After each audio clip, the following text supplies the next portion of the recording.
Hello everybody, welcome back to Hollywood Sports again. And right now I just want to bring you real quick part 2 of the Madden All 25 team. And now here is the defense.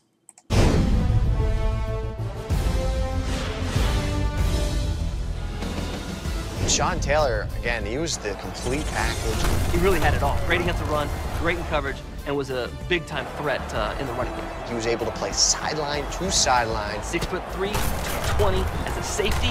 That's sick. The speed and ridiculous ability to make big hits on the field. 98 hit power. He would take people's heads off. The ideal secondary player that you want on your team.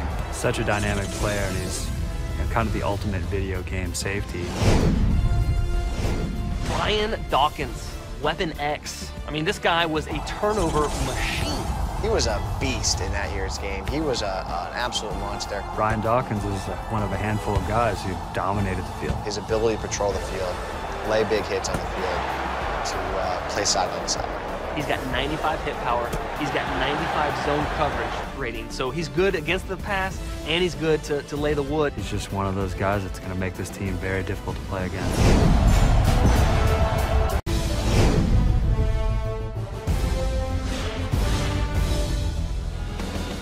When you talk about Julius Peppers, you talk about freakish abilities to rush the passer. He's a 98 rated across most of the defensiff categories that matter. Peppers is a classic rushing end. Probably the most versatile defender we've had in our game.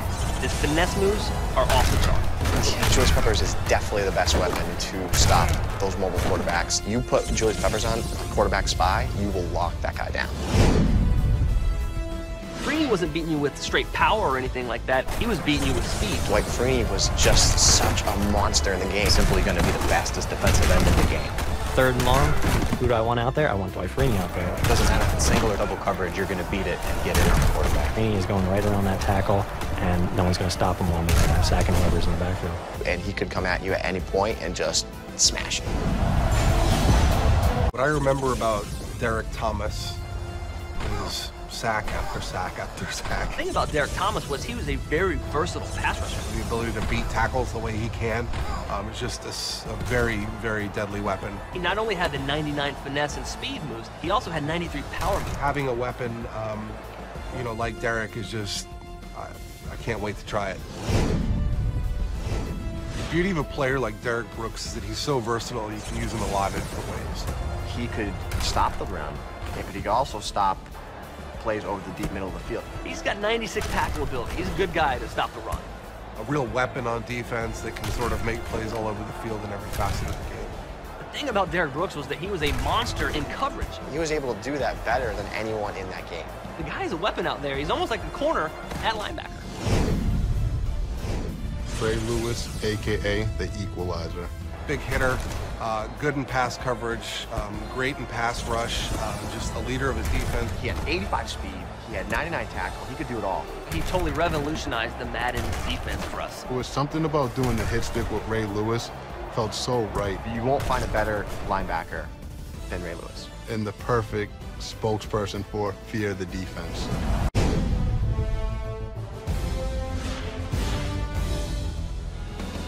You know, there really was no way to stop Albert Hainsworth in Madden 07. You know what they say, you can't really stop him, you can only hope to contain him. This is a guy that was the strongest player on the field every single game. He had 98 strength, great tackler. When he wanted to rush the passer, when he wanted to cause havoc in the middle of the line of scrimmage, he was able to do that whenever he wanted. He just was a physically gifted player on the All-25 team. He's going to be very, very difficult to stop. When you're talking about Warren Sapp, you're talking about penetration and wrecking havoc on the quarterback. He might have been the best rushing defensive tackler of all time. Before Warren Sapp, there were not very many defensive tackles in the league that had 16 sacks. A mess for offensive lines to handle. He was one of those guys that you had to pay attention to when you were playing the Tampa Bay Buccaneers. His speed, acceleration, all that stuff comes through the line of scrimmage. 98 finesse moves, he's got 93 acceleration. Warren Sapp is a guy that can get to the pass.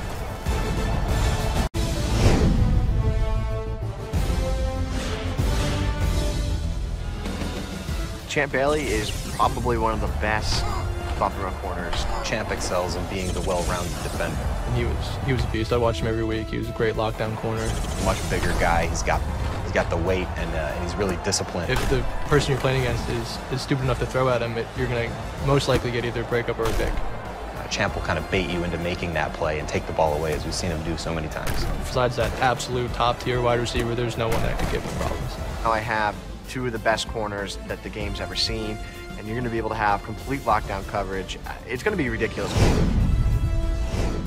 So the thing that Deion Primetime Sanders has that nobody else has, he has the triple crown of ratings. And that means 99 agility, 99 speed, and 99 acceleration.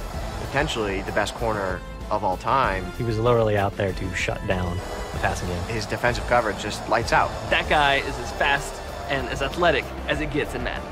Throw his way. Because if he gets picked off, it's over. He's going the other way and it's a touchdown.